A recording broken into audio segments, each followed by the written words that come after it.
There are some stories that should never be told, but those stories should be embraced. There is something dark and scary about these dark tales. Sometimes dreams and nightmares come true. I see you. There's nowhere to hide.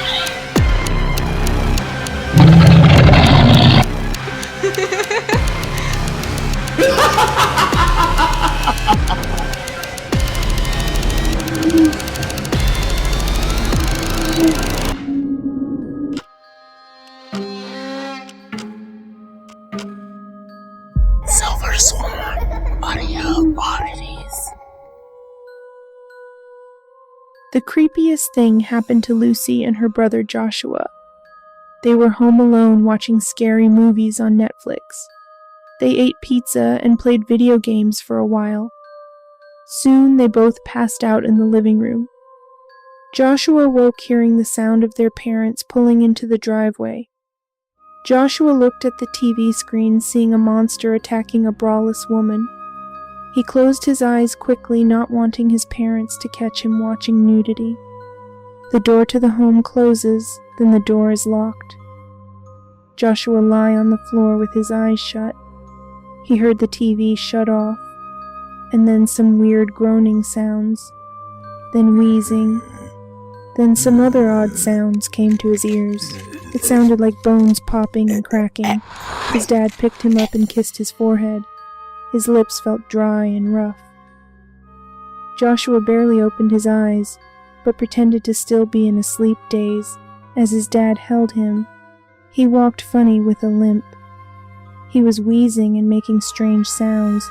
It made Joshua cringe, but he wouldn't give up the act. His father placed Joshua in his bed. Then he stumbled out the bedroom, dragging his foot. Joshua went to open his eyes as he lay there in the dark. The only light came from the light in the hallway. Just as he opened his eyes, he hurried and closed them. A fear ripped throughout his whole body, made him nearly jump. He wanted to scream and make a run for it, but he knew he had to keep pretending. What he saw was frightening. As his father limped out the bedroom, his mother's face was peeking in. Her eyeballs seemed unsettling and big. She had no lips, and all her teeth were showing. Her nose was missing. The light from the hallway made her viewing clear enough to take in. She had one hand on the doorway with long bony fingers pressing up to the wall. Joshua shivered and tried his best not to move. Soon his older sister was carried into the room by his father. She was still asleep. Her mouth hung open, and her arms and legs were limp. The man grumbled, and with a few moves he managed to lay Lucy into her bed calmly. He rubbed one of his elongated fingers across her hair and tucked her in. He walked away from her bed, then past where Joshua was sleeping. It was quiet. The room was silent. The hall light went out, and Joshua could hear them usher off into their bedroom. As Joshua felt and saw the light leave his closed eyelids, he slowly opened them. His head is facing the doorway. The hallway is dark, and it is hard to see. Joshua wanted to jump out of his bed and to wake his sister to tell her what he saw, and to try to make an escape. But he lay still. He then felt something was wrong, like a strong urge to not move right now, a silent warning. Joshua barely opened his eyes. He looked at the doorway into the hallway. He could barely make out two objects, two figures in the dark, one on the floor and one in the upper corner of the doorway. As light from a passing car illuminates the bedroom from outside for a moment shining through the window, Joshua saw something that made his heart skip a beat. Just as the light touched his strange parents, he saw his mother's rotten, disfigured face laying on the floor with eyes looking right at him, non-blinking. She just lay there watching him, and his father had to be holding on to something from where he hung from, His hideous, ghoulish face, with the same creepy look, watched on, both staring right at him. Joshua's eyes tightened and he wet himself. It was just so quiet. Joshua turned away from the doorway, acting like he was just moving as he slept. He yawned and faced his sister. His yawn was shaky. After an hour, he still couldn't sleep. He began to open his eyes once more. This time, his parents were by his sister. His dad's body is broken as he was bent backwards with his head dislocated from his neck with bones sticking out. He was facing him with a grin on his face, his eyeballs with no eyelids. His mother was upside down on the ceiling looking down at him. She just stared at him. Her long dark hair hung down.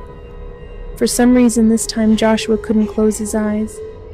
He felt that just maybe they couldn't tell he could see them in the dark. His eyes weren't fully open anyway, and maybe they were just watching and waiting. Joshua then slightly closed his eyes. Then soon they were shut. The room sat in pure silence for hours. His hands started to shake in which he couldn't control them. He then turned to his side and placed his pillow over his head, covering it. Lucy wakes up to see both her parents facing Joshua. She just gives them a glance, only seeing the backs of them as they face her brother. She yawns and goes back to sleep. In the morning, Lucy woke up and stretched her arms. She heard her parents downstairs, pots and pans, the sounds of dishes clinging. She looked over to her brother's bed, finding it empty. He didn't even make his bed, she thought. Lucy put on her house shoes. Then she went to look in a mirror that's on the wall next to her bed. She is loving her cute green nightgown. Lucy then hurried downstairs for breakfast.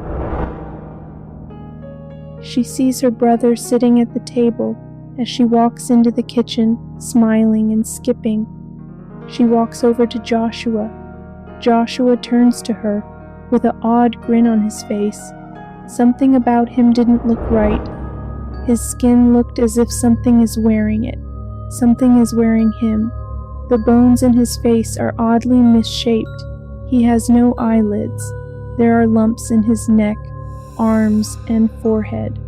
Their parents take their seats at the table and all three stare at Lucy. The parents look even more gruesome.